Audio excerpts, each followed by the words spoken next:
नमस्कार मित्रों, नमस्कार। आप सबको मेरा नमस्कार। मेरा नाम अश्विन वैद्य है। आज मैं आपको एक बहुत अच्छी रचना सुनाने जा रहा हूँ। दूरियों का गम नहीं, अगर फासले दिल में ना हो। नज़दीक क्या बेकार है, अगर जगह दिल में ना हो। तुम तो डरते थे मुझे खोने से, तुम तो डरते थे मुझे खोने से, फिर तुम्हारा ये डर किसने दूर किया। सुकून दुनिया की सबसे महंगी चीज है। सुकून दुनिया की सबसे महंगी चीज है।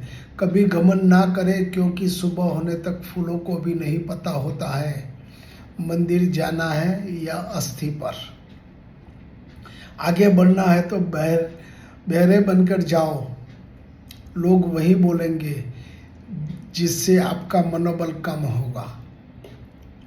जो मज़ा बदल जाने में है वो बदला लेने में कहाँ।